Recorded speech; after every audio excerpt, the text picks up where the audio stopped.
Hello, guys, and welcome to your third installment of the fun that is week 5. All right, so we're going to share my screen again, and we're going to talk about the lymphatic system. Or at least I think we're going to. Okay, we are. There we go. So lymphatic system. What does it do? What does it say? You guys will get this joke at the end because it explains a part of your lymphatic system. Okay, lymphatic system. What does it do? Its idea is to filter the blood and filter the fluid components of our body. Okay, it's made of lymphatic vessels. We have the fluid that's kind of coming through lymph, and then lymph nodes. So whenever you say, oh, I feel like I have swollen glands up here when you're feeling yucky or sick, that's because those are cleaning the lymph and filtering out the crud that we don't want in there.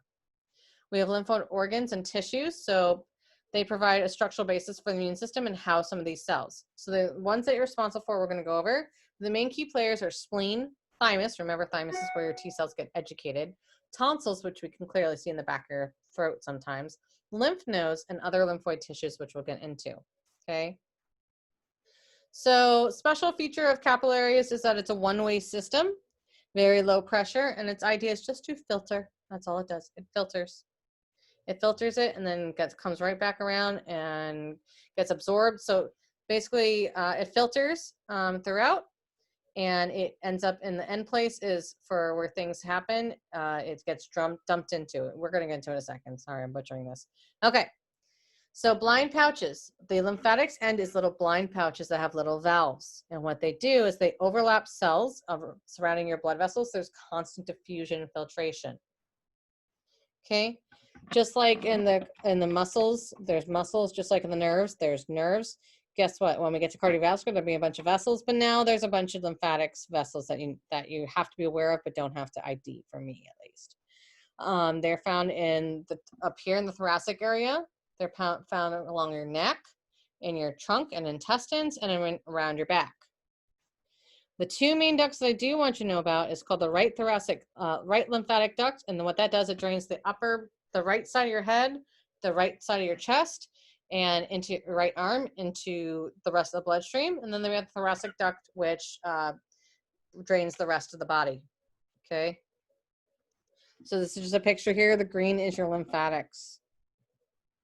This is an example of your lymphatic system. See how there's all these little interconnected chains? They hang out right next to those vessels for really good filtration. They have a bunch of lymph nodes because those are responsible for filtering, and they dump out stuff and bring it on back in, and a lot of it is in the GI tract. Okay, there's sometimes an issue that occurs called lymphangitis, which means that those lymph vessels get really painful. And sometimes what we'll see is that, say something gets infected, we'll see a bright red line going from the area traveling up the arm, and that means that we need to treat. Okay. So lymph transport, it's a low pressure system, and we'll learn when we get to venous system and arterial system. They have different pressure systems, which is like having a hose with some pressure working against it. And lymph is propelled in the same mechanisms as other vessels. So what ends up happening is that your skeletal muscles, when they contract, they're actually milking the lymph out to help bring it back up for filtering. And then they also help, how do we have that propelled? When we breathe in and out during breathing, it's also helping the lymph filter. We have valves, so it doesn't go back down the opposite way because that would be gross.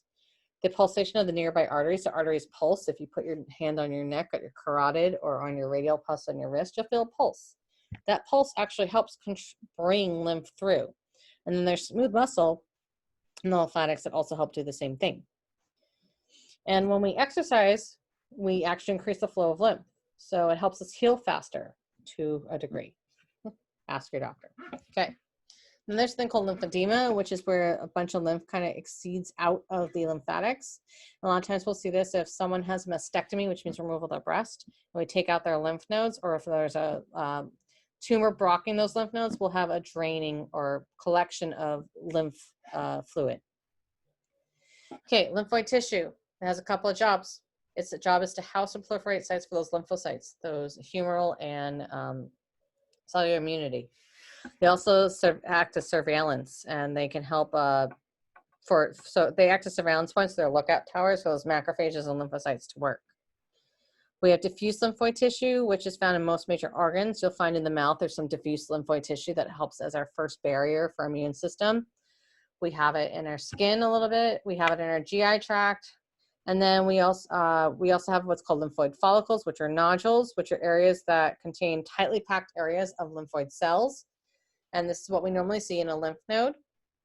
Lymph nodes will have these dark centers of dark purple, which are where all the B cells hang out and they're proliferating and growing. And the outside is the T cells. And then we'll also have a couple areas that are specialized with lymphoid follicles called the Peyer's patches. Those are in your duodenum and in the appendix. Okay, then we have different types of organs that we're responsible for knowing. So lymphoid organs, there's primary organs, which are your thymus and red bone marrow. We cannot survive without either of those ever existing. Then we have secondary lymph nodes organs, which this is where the areas, so remember thymus, T cells go to school there, red bone marrow, they're growing and becoming children or whatever you want to, weird analogy there. With that being said, that's your primary lymph node organs. That's where the cells mature. But once they're mature, they got to go somewhere else. So the secondary lymph node organs, which are the nodes, the lymph nodes, the spleen, the MALT, which is the stuff that lines our gastrointestinal tract, and the diffuse lymphoid tissues like Peyer patches and in our throat, that's coming to secondary. So this is showing where all the different primary lymphoid organs. So see right here, this is an adult. So his thymus is now replaced by fat because it's done with its schooling. Red bone marrow, remember a lot of that is replaced by fat. We got lymph nodes and tonsils. We got the spleen hanging out here in the left upper quadrant, the appendix, and then we got Peyer's patches in that duodenum. So lymph node, this is what it would look like if we took a lymph node and kind of cut it in half. We got this cortex out here. And little fun fact, I used to be a pathologist assistant, so my job used to be to find and diagnose cancer for the pathologist.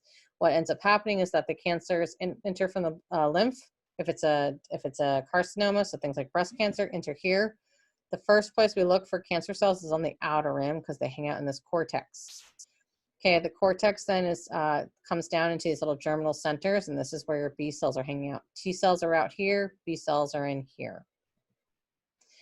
And what would the spleen do? So a lot of people can survive without a spleen, clearly, but it has a really important job.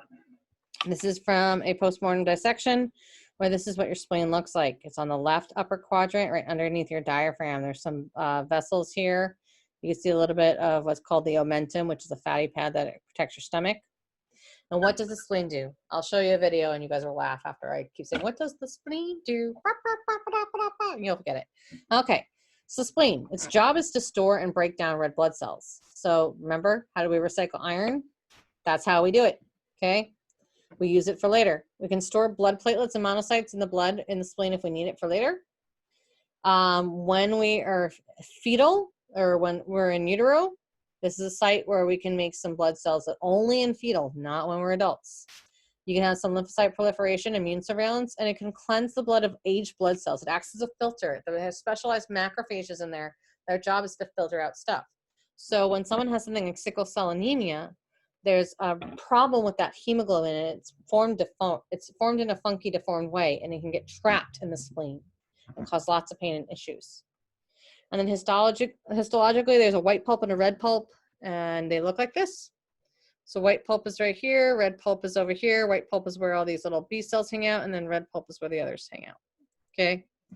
As I said, you can survive without your spleen. If you rupture a spleen, it's a medical emergency, you must come out. MALT, so that's mucosa-associated lymphoid tissue. It is your body's defense along the areas that have high contact from the outside world.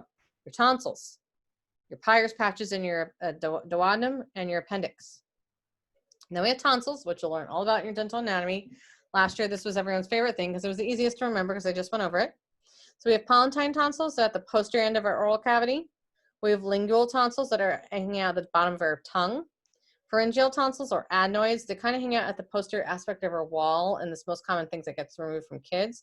We have tubal tonsils, which are near the auditory tubes, okay? Their job is to gather and remove pathogens in the food or air, okay? We can survive without them. Sometimes they're overactive and they have these little things called crypts. Things get stuck in the crypts, and then you get in tonsillitis, and then possibly have to have them removed. Peyer's patches, remember they exist in the small intestine, mainly in the duodenum. No, sorry, not duodenum. I've been saying the whole wrong. It's in the ileum. Well, don't worry, that'll make sense later. Okay. So they're just like tonsils. They help destroy bacteria that's coming in from our food and generate memory lymphocytes for us. Same thing in the appendix. We have this aggregate of lymphoid nodules. The appendix, no one knew what it did. Guess what? It's a reservoir for lymph cells. Okay. Memory, lymphocytes. Thymus, remember, T cells go there to get educated. I'm educated, right? Because I went to T-cell school. I can't say it because I'm not tired, but that's okay. This is what the thymus would look like under the microscope. We have these little corpuscles, a medulla, and you don't have to worry about the histology of it. It's just cool to look at. Summary of all the tissues that you need to know. I know you can't see me doing do-do-do, but there it is on my screen. And that is that, guys. I hope you feel comfortable. Any questions, you can let me know. All right, bye-bye.